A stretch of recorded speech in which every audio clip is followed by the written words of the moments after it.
Welcome back to Globewise Entertainment, where we dive deep into the glitz, glamour, and gossip of Hollywood's golden days. If you haven't subscribed yet, what are you waiting for? Hit that subscribe button now so you never miss out on the inside scoop on all things movie magic. Today, we're talking about the 10 Golden Age Hollywood stars who became icons despite their questionable acting skills. These names are legendary, but let's face it, some of them weren't exactly winning any acting awards. But hey, with charm, looks, and the studio system behind them, they still left a massive mark on the industry. Curious? Stick around and let's break down how they did it. 1. Johnny Weissmuller. Back in the golden haze of Hollywood's early years, charisma often mattered more than craft, and nobody embodied that more than Johnny Weissmuller. Before he was the loincloth-wearing legend of the jungle, Johnny was an Olympic swimming god. He won 5 gold medals and never lost a race. Hollywood saw his chiseled physique and decided, that's Tarzan. Acting skills? Optional. Weissmuller's dialogue delivery was, let's say, primitive. He grunted, pointed, and yelled that iconic Tarzan yell, which, by the way, was a sound mix of multiple voices, including an opera singer, a hog call, and a violin. No joke. But the guy looked the part. He swung on vines with effortless cool, dove into crocodile-infested waters, and made audiences swoon without needing to say much. Critics might have rolled their eyes, but moviegoers loved him. His version of Tarzan was the Tarzan for generations. It didn't matter that he couldn't emote like Bogart or Bette Davis, he was a living action figure, and that was enough. He wasn't trained, polished, or even that expressive, but he became an icon because he was Tarzan. In the Golden Age, sometimes looking the part was all it took. 2. Esther Williams. In the shimmering Technicolor dreamscape of 1940s Hollywood, a tall, athletic brunette made waves, literally. Her name was Esther Williams, and while her acting chops were, let's just say, limited, that didn't stop her from becoming one of MGM's biggest stars. Why? Because Esther didn't need to act, she swam. Before she graced the silver screen, Esther was a national swimming champion, poised to dominate the 1940 Olympics. But when World War II canceled the Games, she pivoted from gold medals to gold lame swimsuits. MGM saw her not as a dramatic talent, but as the perfect centerpiece for a brand new genre, the aqua musical. Yes, they made that a thing just for her. In film after film, Williams would deliver lines like she was reading cue cards in a fog, but the audience didn't care. The real magic started when she dove into a pool and transformed into a water goddess.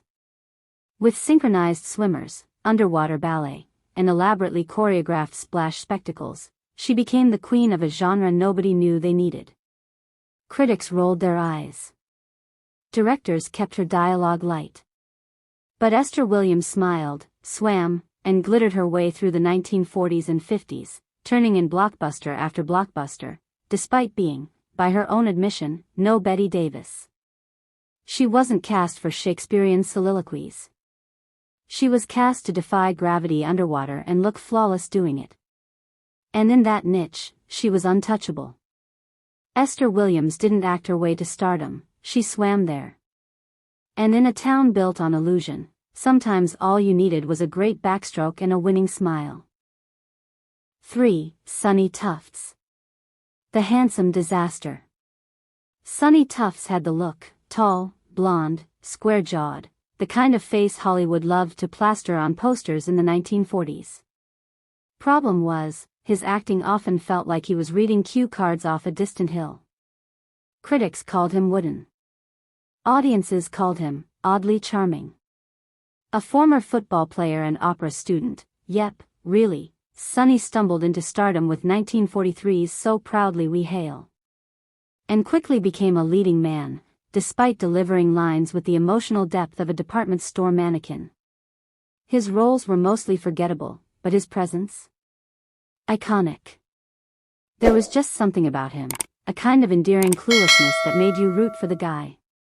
Off-screen, Sonny's chaotic charm only grew. He was known for wild antics, heavy drinking, and once allegedly biting a showgirl's shoulder at a party. By the 50s, his career fizzled, but his legend stuck. Even Mad magazine poked fun at how he kept getting roles. 4. George Raft. The gangster who couldn't emote. George Raft wasn't hired for his emotional range. He was hired because he was the real deal. Before Hollywood, Raft was a nightclub dancer and actual gangster associate in New York, rubbing shoulders with the likes of Bugsy Siegel and Meyer Lansky. So when he played slick mobsters in 1930s crime flicks, audiences weren't watching an actor, they were watching him. The problem? He couldn't really act. Critics called him stiff, wooden, and expressionless. Directors had to work around his limited delivery, often giving him minimal dialogue and relying on his cold glare and tough guy walk to carry scenes. But weirdly enough, that only made him more iconic. His real-life street cred gave him an authenticity other actors couldn't fake.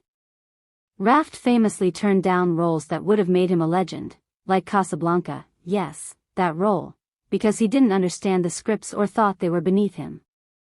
Even so, his stone-faced cool and underworld mystique cemented him as a golden age icon, just not because of his acting chops.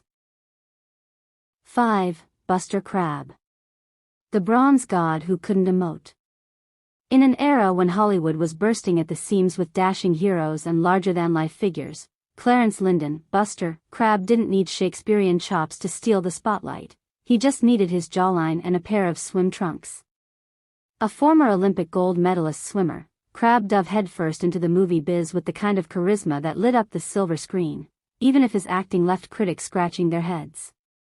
Whether he was playing Flash Gordon, Buck Rogers, or Tarzan, yes, all three, his expressions ranged from mildly confused to heroically blank.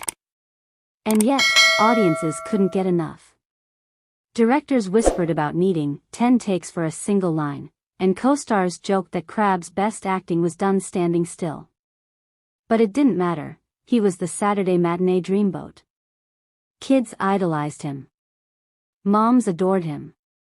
Studios cashed in.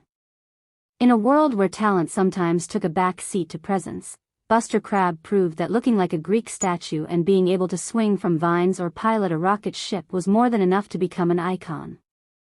Acting chops. Optional. 6. Mamie Van Doren. More bombshell than thespian.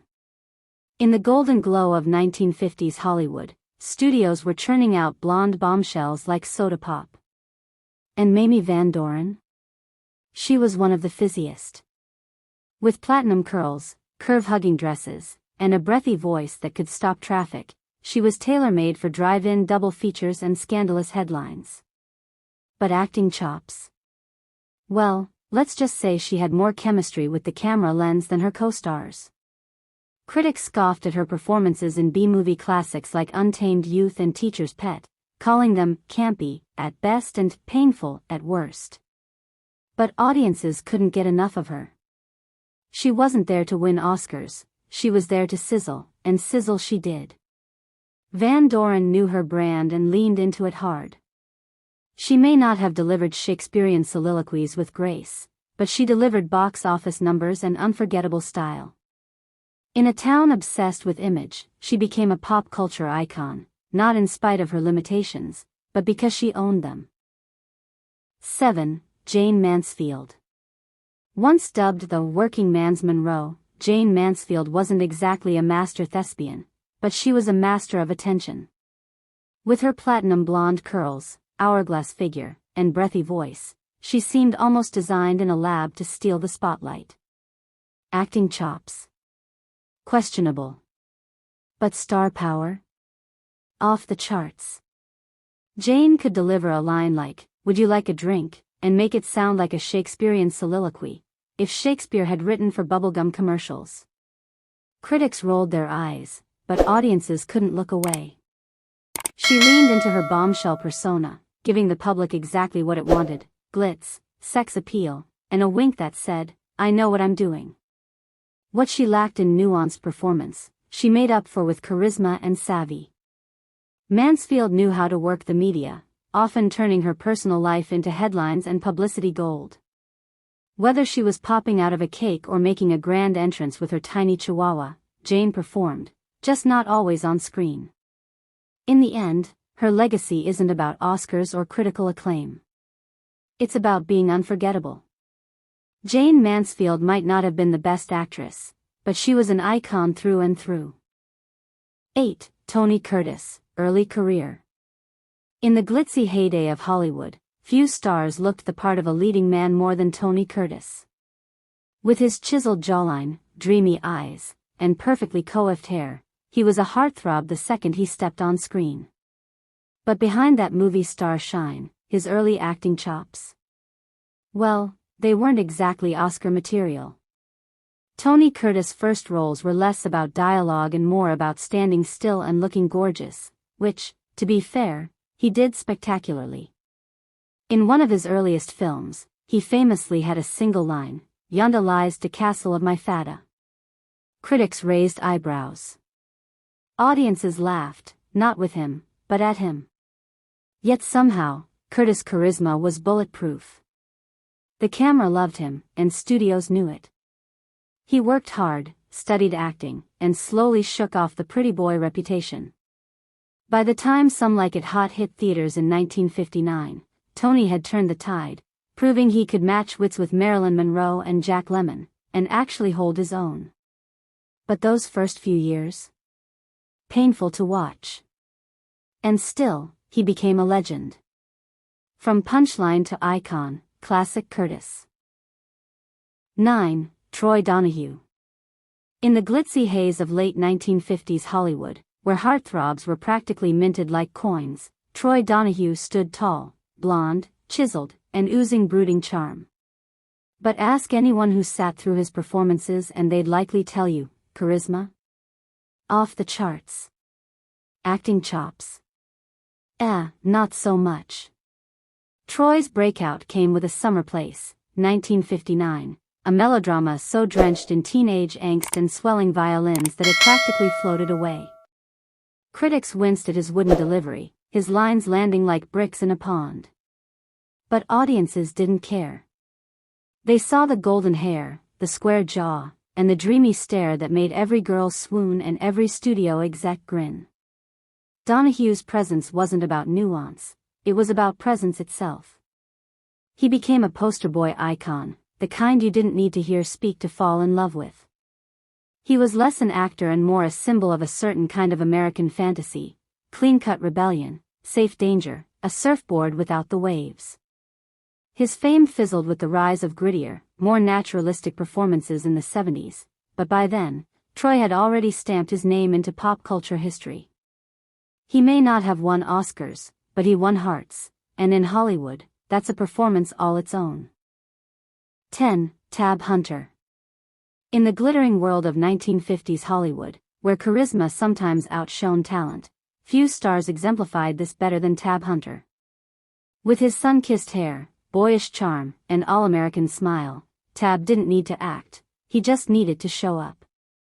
Studio executives saw dollar signs in his dimples and teen magazines couldn't get enough of him. But behind the dreamy close-ups was a young man who often struggled to deliver his lines with conviction. Critics panned his wooden performances, noting that his emotional range wavered somewhere between a confused nod and a hesitant smile. Yet, audiences swooned. He was cast as the romantic lead in film after film, not because he brought depth to a character, but because he looked like he should be the hero. Off-screen, Tab faced the pressure of living a double life, hiding his sexuality in a time when Hollywood demanded he uphold a heteronormative heartthrob image. It made his stilted performances all the more poignant, a man acting in more ways than one. Despite the critiques, Tab Hunter became a bona fide star. He even enjoyed a brief music career, with a chart-topping single, proving that charisma and image could sometimes take you just as far, if not farther, than raw talent. In the end, Tab wasn't remembered for award-winning performances. He was remembered for being Tab Hunter, and in the golden age of Hollywood, that was enough. And that wraps up our list of 10 golden age actors who were absolutely terrible at acting, but somehow, still became icons. Whether it was their looks, charm, or just plain luck, these stars proved that in old Hollywood, talent wasn't always the ticket to fame. If you enjoyed this video, hit that like button, drop a comment with your favorite, or least favorite, on the list, and share it with your fellow classic film fans. And if you haven't subscribed to Globewise Entertainment yet, come on, what are you waiting for? Hit that subscribe button and tap the bell so you never miss another deep dive into Hollywood's wildest stories. Thanks for watching, and we'll see you in the next reel.